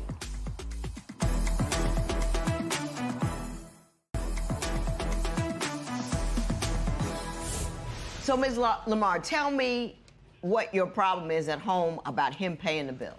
Your Honor, if I don't give this man sex, he gets mad and he gets on this rant talking about he's not going to pay the bills, he's not going to contribute or do anything. Then he gets verbally abusive and he gets to calling me out my name. He calls me hoes, fat, and sometimes in front of my daughter, and I tell him I don't appreciate that. Now, why do you refuse to have sex with him? Is there a reason for it? Yes, because every time he comes at me, accusations about cheating, or if he comes home and he strike that woman down. Will you please right now for lying. Do not interrupt again. Go ahead. And so when we get mad at each other, I don't feel like having sex. And then one minute he'll be good and the next minute he'll be bad. So when he's acting out, I don't feel like having sex, and he comes at me with all this sweet talk and stuff like that. Just trying to make me give him sex. Mr. Thomas, do you hear what she's talking about? No, hold on. You don't listen, because you always start talking before the other person stops. So I know you're not listening. So I want you to shh. Are you not nice to her during the day? Are you fighting and fussing and carrying on and just expect to have sex even though things are staticky in the household? It's not true. See, because now the point, I do get mad. Yes, you do. Because I give this woman $500 a week. And still pay. Oh, when do you give me $500? I don't have the proof. That's a lie, Your Honor. Oh, so I never. You have before, but you don't give me $500 a week. So I never gave you $500. Let's not argue about it. But, no, she's saying you don't do it every week. You seem to be claiming that you do. I spend money on this woman. No, he doesn't, Your Honor. He's stingy, selfish. And he knows it. That's why he's laughing. Well, give me an example of him being stingy or selfish. He believes in his mind that his money is his money, even though we're married, Your Honor. I don't know anything about his bank account, and we have separate bank accounts. He spends money on himself. I have a bank account. And he gives us money when it's convenient for him. And he complains about me getting my hair done, but I get my hair done every 2 months. But I feel like I don't think nothing's wrong with me getting my hair done and treating myself every now and then, me and my daughter. And he complains about that. But he doesn't give me money. That's out of my hard-earned money, what I work for. He doesn't give me money. Do you contribute equally to the bills, or does he have a better... My sense is that he has a better paying job. He works a really good job, and he's the primary breadwinner. Now he is, Your Honor. At the beginning, I was for a year and a half. He was going from job to job, temp services to temp services. And so I was holding down the bills. I was paying majority of the bills then. So now that he does make more money, we've made an agreement that now that he would take over, but he doesn't. He doesn't like paying the bills, and now he complains all the time about paying the bills. Okay, Mr. Thomas, so let's just get the facts straight. When you first got married, was she the primary breadwinner for a while? Hell no. Yes. You must forget, he was living with me, Your Honor. When I first met this woman, I started paying bills. I'm talking about the very first time I got your number. Did I? You helped out, yeah. You helped out. I was paying rent. But you were staying in my household. You must forget. I wasn't even staying there at first. At first, and then 2 weeks later, you were staying there. Get your lies straight. I mean, man, look, man, this lady. I'm not lying, you lying. Man, see, if y'all believe this lady here. Leave Joe alone. Leave Joe alone. No, man, I'm just. No, we're gonna leave Joe alone.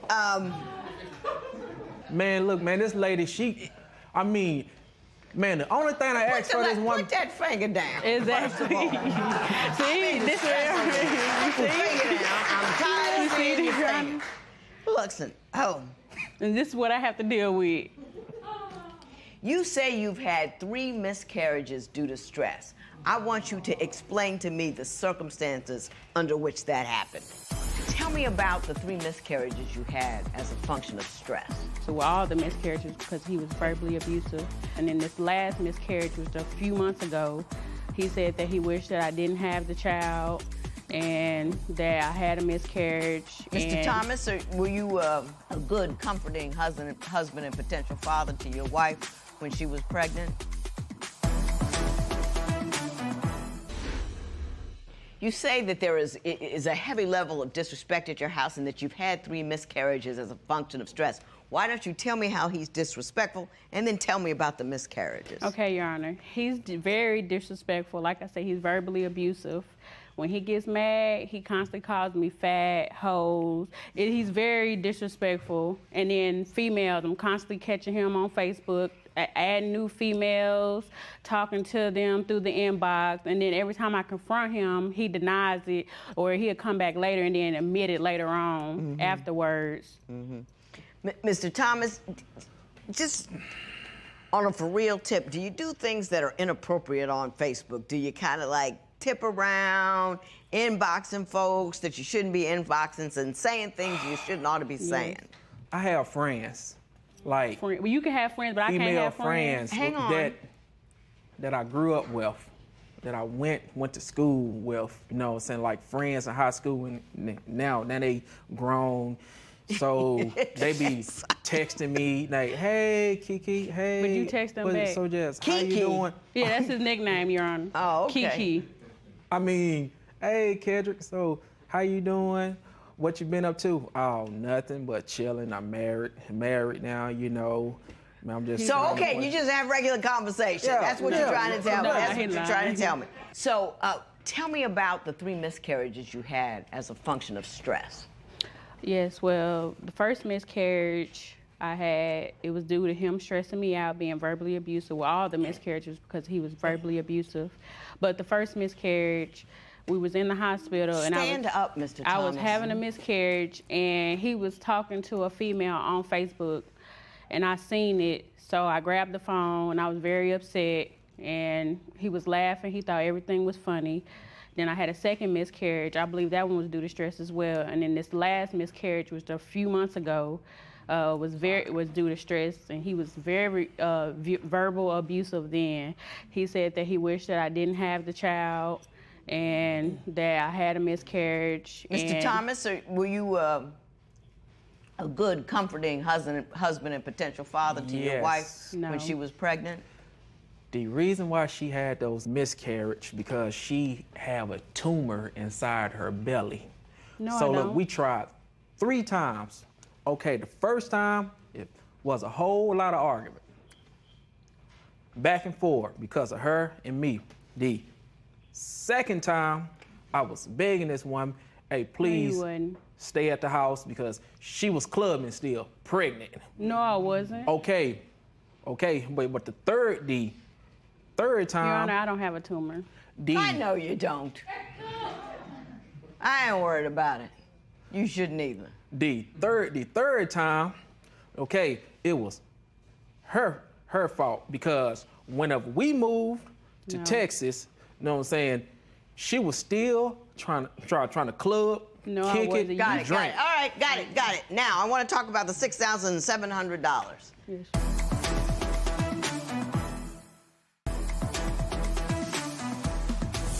So, Ms. Lamar, you want $6,700 from this man, $4,000 to pay off a truck that you say is in your name, and $2,700 for both set of wedding rings that you say he promised to pay for. Yes. Explain that to me briefly. As far as the truck, we agreed that he would pay the notes on it. He put down the down payment, but he agreed that he would pay the notes because I agreed that I would put it in my name because his credit wasn't good enough. So I put it in my name, and he was a co-signer. He agreed on that, and he made the first few payments, but then he stopped paying it, and it got repoed. And so now that's on my credit. And then the wedding rings, he agreed that he would pay that as well. He got that from me. It made it sound, like I said, wolves in sheep clothing. Made it sound like he was going to pay the ring, and I put that in my name as well because it's his credit. And I have proof of that as well. And he paid the first couple payments, and then he stopped paying that as well, so that's on my credit as well. Show me your credit. Show me the bill. Show me something. Oh, show me your Honor, receipt. I didn't show bring, me what you signed. I didn't bring that, Your Honor. Please. I didn't I bring want to give you some money. I know. Oh, no. Good Lord. I wasn't thinking I about can't give you any money if I don't, just based on your words. So whatever you say or whatever you don't say, it doesn't matter because she doesn't have any proof to show me. They were very nice rings, however. Let me say this. First of all, I'm so sorry about those miscarriages. And I know that it's such a tremendous loss that you feel. I mean, not even just emotionally, but hormonally, everything is going out of whack. And oftentimes you don't get the care and concern from your partner that you're entitled to, and I'm sorry about that, because clearly he ain't that cat. So, I want you to know how I feel. I want you to know I believed everything you told me. I want you to know that I know who you are, and I peep exactly who he is. That's why I'm talking to you, ain't bothered with him. You go on and be a happy person. You shouldn't live that kind of life. A life where people are at you and on you and picking at you, have no kindness for you, running around with other women, using you as an emotional punching bag. You just shouldn't let that happen to you. You should feel good enough about yourself to be able to walk away when the time is right. The time is right. So, just feel good about yourself. You don't need to be unhappy all of the time. And being with somebody and being unhappy all the time is far worse than being alone and find yourself feeling good about yourself in whatever circumstance you're in. You understand what I'm saying?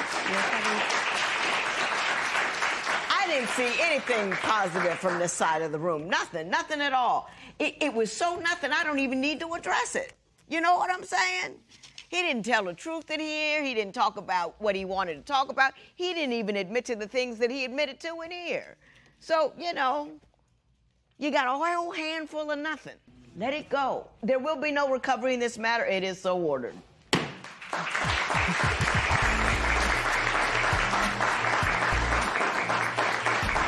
Deep down in my heart, I'm a really soft person. He's verbally abusive to me, so I feel that my daughter shouldn't go through that. So I know that I need to take the necessary steps of getting out of the marriage. She leaves, I'm not gonna cry. You know what I'm saying? I'm just gonna go out, find me another replacement.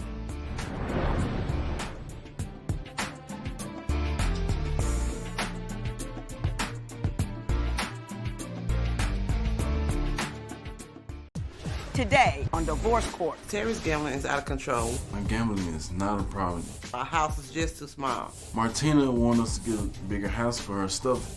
I can't afford it. If I had to choose between the stuff that I very much love, I would make Terry sleep out in the shed. I think Martina loves her stuff way more than me. Don't Divorce court is now in session.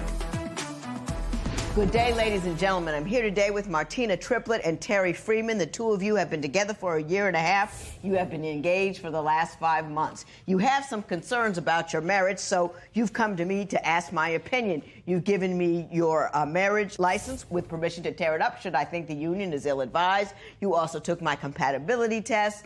And now, Ms. Triplett, you're going to tell me, what is your primary concern? We know you love him, but why are you worried about marrying him? Well, just let me tell you, Terry keep on cracking these washed-up jokes everywhere we go. I'll give you an example of one of them. One day we was at this gas station. He was just walking, and all of a sudden we get about 10 or 15 feet to the door. He falls out like something just knocked him cold out. So I run over. He just fell down? Just fell down, just nonsense. I go over there and say, honey, are you okay? Honey, you okay? And two people came around me to help me get him up. While we was trying to get him up, the woman said, do we need to call 911? He said, pimp in distress, pimp in distress. You ain't gotta pay me today. Did you fall out and scream pimp down? Well, it's just a little joke. I'm just having fun, you know what I'm saying? Just fun. And that's funny because, I'm not saying, I like what's the joke? It's joke. Me falling down and having people thinking that that you fell out. Yes. And then you break out with pimp in distress. It just look. I'm trying to work with you. I love a good joke. But that's just what you do.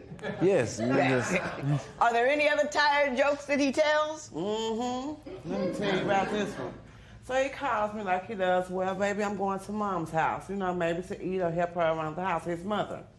So I said, okay, I'm going on to the house. Maybe I'm going to do something, have some me time just for me. So I open the door, walk on in about 3 feet. Who pops up out the closet? Terry does. Scared the mess out of me. I felt like I was on Sanford and Son for a minute, about to have me a heart attack. You know what I mean? Mr. Freeman, did you jump out the closet? Yes, I did. Just to give her a start? I like to see the scary look on her face. It makes me happy. It makes you happy. Yes. The frightened look on your face makes you happy. Mr. Freeman, what do you think the problem is in this relationship? What's keeping you from walking down the aisle? Her hoarding. It's getting outrageous. Okay. It's stuff. That's a big issue, and I want to talk about that a little later because you claim she's a hoarder, right? Yes. You claim that we're going to look at some evidence and see whether or not she is. But in the meantime, I want to talk to you, Ms. Triplett. You say you have issues with his hygiene. Oh, wait a minute. Explain to me what those are. Let me tell you, he works in this place where he washes dishes, take out the trash. Ain't no telling what else he do. But he be coming home all washed up, greased up, smelly up. So me as the soon-to-be wife do my duties. Take his clothes and wash them. He sit around, maybe get him something to eat, talk, or help him around the house, maybe. Then he goes to sleep from being tired and exhausted. Then the next time, it's time for him to get up and go to work. Where my clothes at, baby? Hold up, ain't you gonna go and take a bath first? When I wash my face, I'm gonna be late. So he continued to put on his clean clothes on this nasty, greased up, fine body he's supposed to have. Pimp in distress.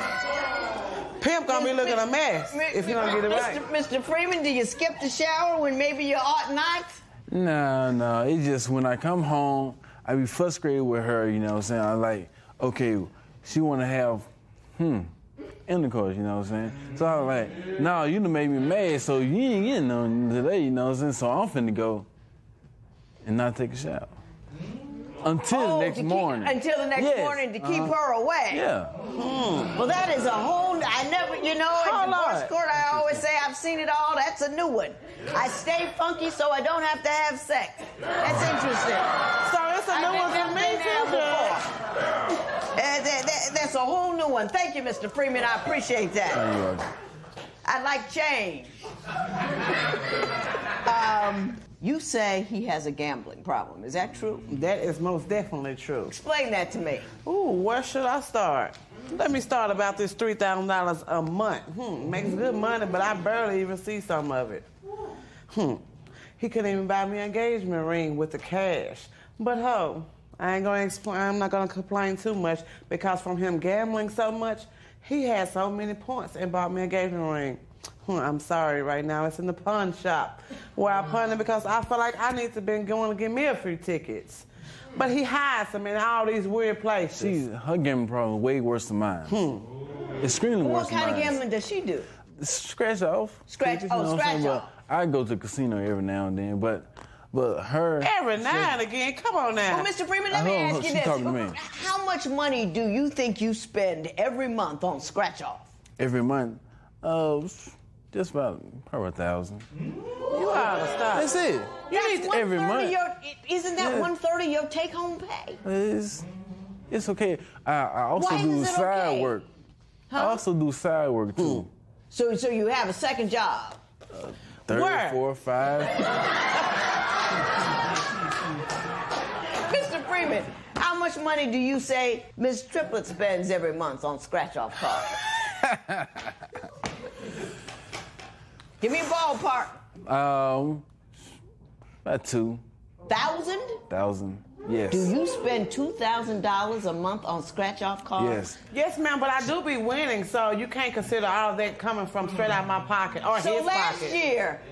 Last year, they got how much and you got how much? Who's up? They is, I guess. I plead the fifth. They're always up. Yes, ma'am. You know, they're always up.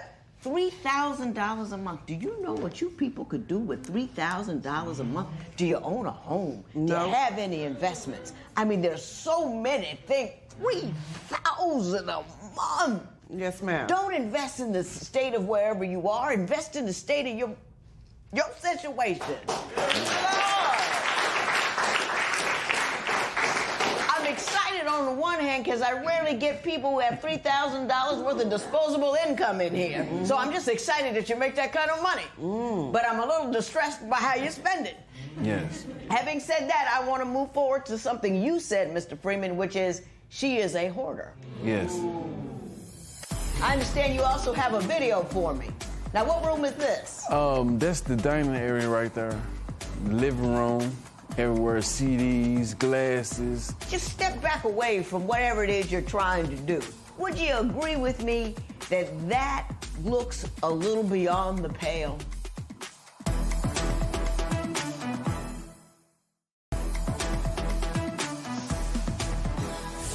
So, Mr.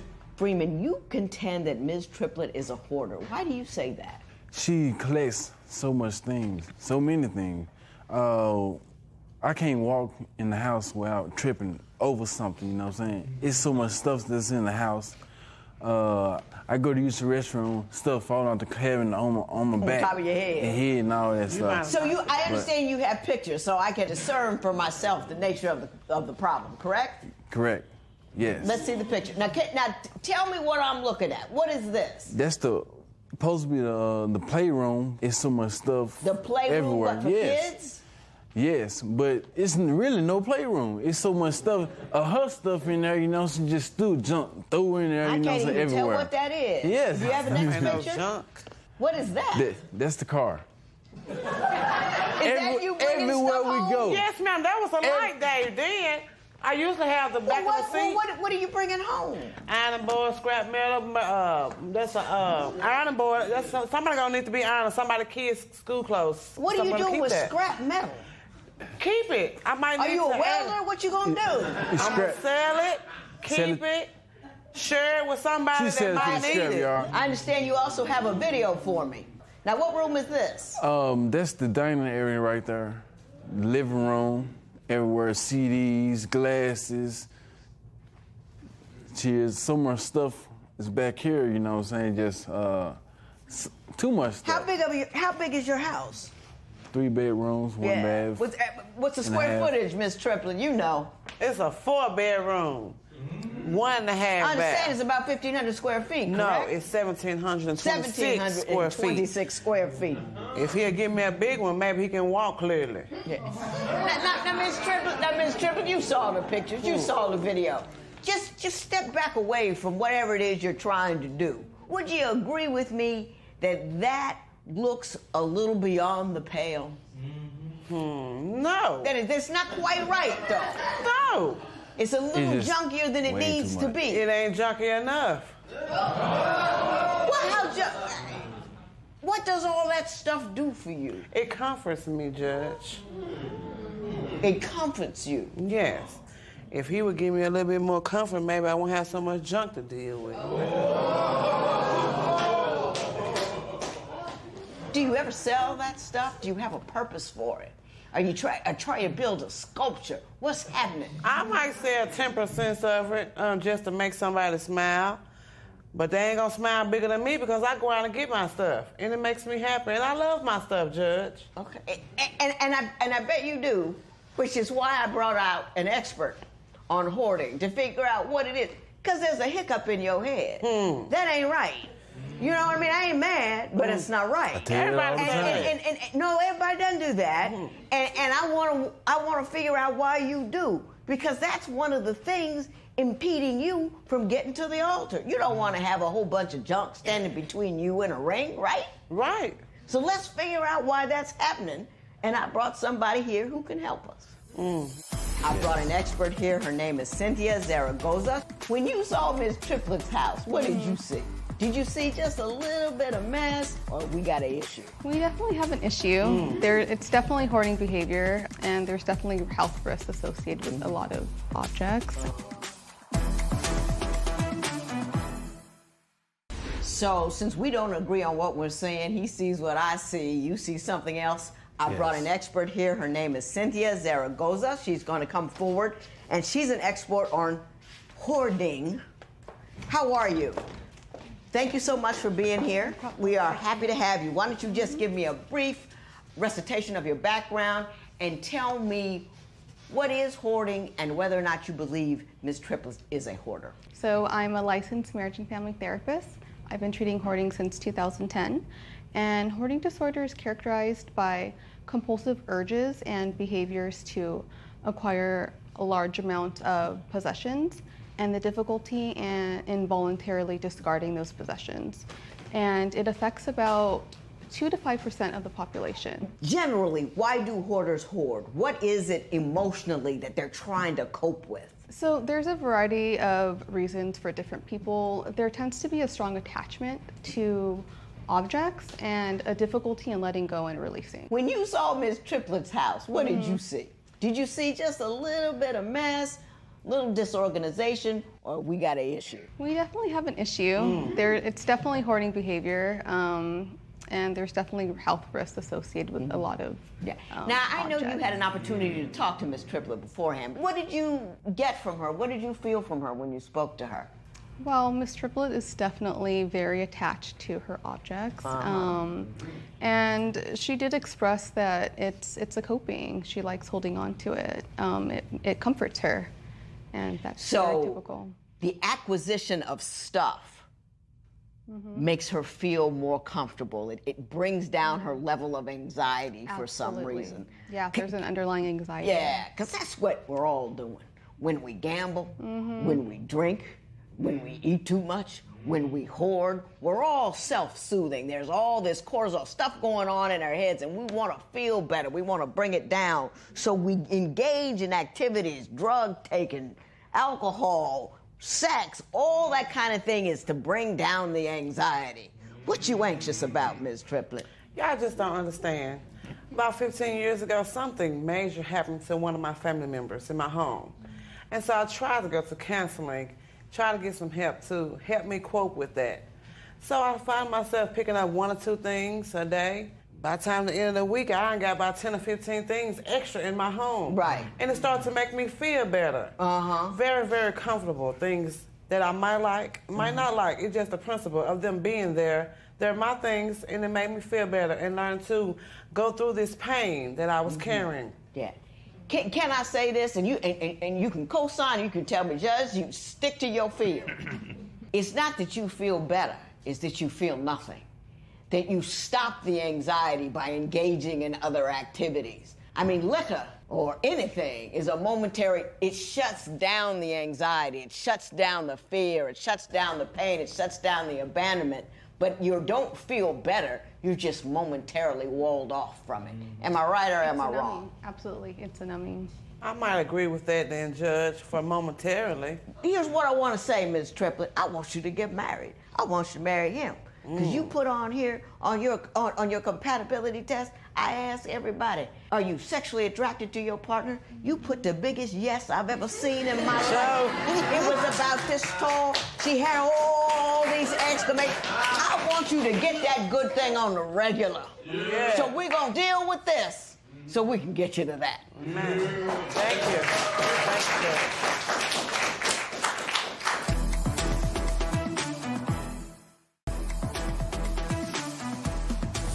Ms. Triplett? Yes, Judge. I know what you want him for, because you already told me, but give me 2 other qualities you love about Mr. Freeman. Well, what I love about Mr. Freeman is he's very, very respectful and kind around my child. That's most definitely a plus. Us women today, the single parents, we need a good man that's very, very respectful around our children.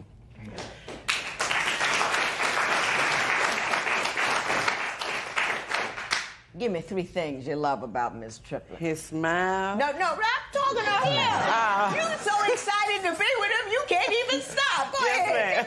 She beat me to it. I love her smile, Judge. Yeah. It's beautiful. What else? I love her loving heart. You know what I'm saying? She's cares about everyone. You know what I'm saying? And I love her loving her stuff. But I hate it, though. It gotta go. Let me tell you what made me do my happy dance. Yes, sir. When I asked you to tell me 5 things was wrong with them, you told me 5 things that were right with them. You couldn't do it. Yes. Then you put a couple of things that were wrong that you had to think of because you love him so much. Yes, I just got excited about that. And Mr. Freeman, other than falling out at the gas station and jumping out of the closet and scaring the woman half to death, I like you. I like how you like her. I like how much she likes you back. I think the love that you 2 have for each other is a wonderful, fabulous, dynamite thing. I think that whatever issues you have with respect to the gambling and the hoarding, you need to take the time. You got money. $3,000, 1 gambling month, just 1, and put that aside for some marriage counseling so we can find out where the hurt is, where the weak is, so you can deal with it and not mask it. And then go ahead, get that woman and walk down the aisle. This matter is adjourned.